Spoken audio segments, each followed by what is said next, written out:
Hi, and welcome to the Earth Science Classroom video on plate tectonics. And this video looking at paleomagnetism, video number 3. In video 1 and 2, which you can check out on this channel, basically I discussed the discovery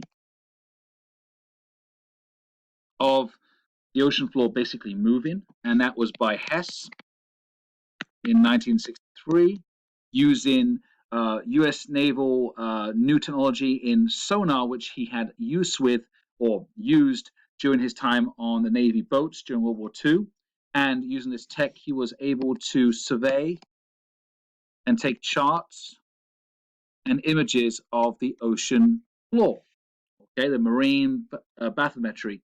And he saw guyotes, which are like submerged old volcanic islands with flattened tops, like atolls, basically sunk down under the ocean. He saw valleys, he saw terrains of the ocean floor which weren't really known before. Like opened the lid on what the ocean floor looked like through sonar. And then he also found the mid-ocean ridge, both in the Pacific Ocean and the Atlantic Ocean.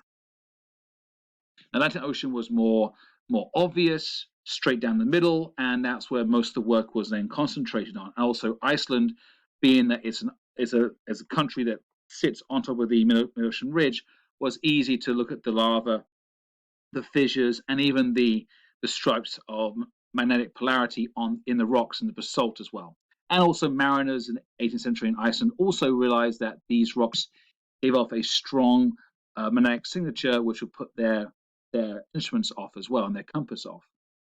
So then it was looked at by Vine and Matthews quickly in 1963 and 1964, and also joined by a guy named Morley with their research and looking at the magnetism, and in particular the paleomagnetism inside the basaltic rock with the magnetite crystals. And magnetite, unlike iron, has a lower Curie point of 585 degrees. So that's the Curie point. So basically anything below that temperature, this mineral has strong magnetism, and that is from the iron oxides, its composition. All right, so enough on that backtrack and that stuff you can check out on other videos. Let's look at this polar wandering. What do I mean with that? I mean like the North Pole goes full of walkabout, or that the Antarctic was now in the equator? No. What I mean is this magnetic. It's all about the magnetism. And this was found mostly by a guy named Runcorn in the 1950s. And using the magnetism inside the basaltic rock, like with the strips in the early 60s and seeing this ocean floor spreading, the discovery of this basically in the dipole bar magnet type Earth we have, where you have a north and a south pole in terms of magnets, what you do have is when, let's draw a larger Earth here. Let's take this out 1 second, draw a large Earth. All right.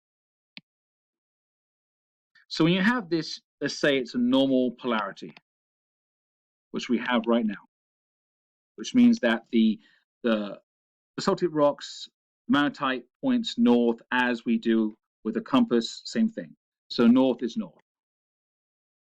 All right, so it would go down into the north, and actually I'll make it bigger than that.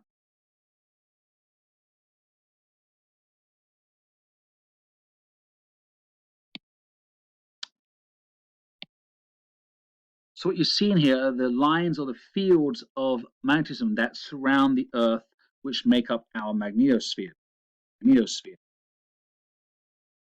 Now, what Runcorn did was he looked at, if you think of bar magnets, the bar magnet would appear like at different angles.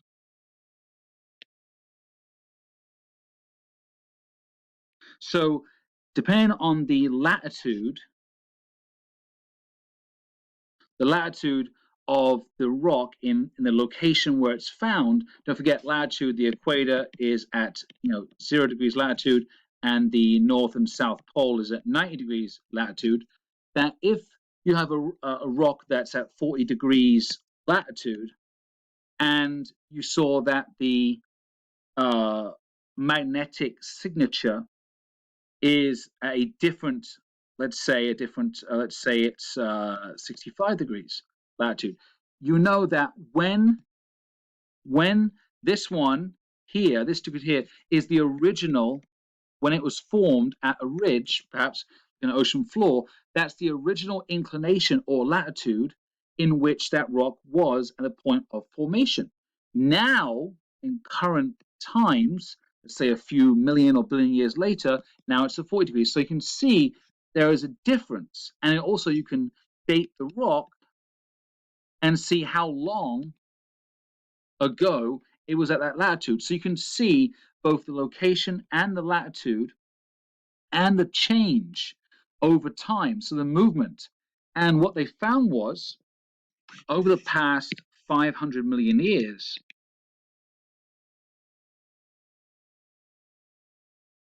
which is where most of the data is focused on, or they found, is that both the European and North American different sets of data, they do kind of align. Now, there's a little difference up to 30 degrees sometimes over time, but they all start, and I use they all start like over here in the Pacific Ocean, like both of them, and then they kind of track themselves over the course of 100 million periods of time. They kind of track themselves back over. Actually, it's like over here. So this is the 500 million years ago, and this over here is the present. But we know it now. And then also the European model was a little bit different up here, also tracked. But the cool thing was that, just make the red one overlap a little bit. So right over here,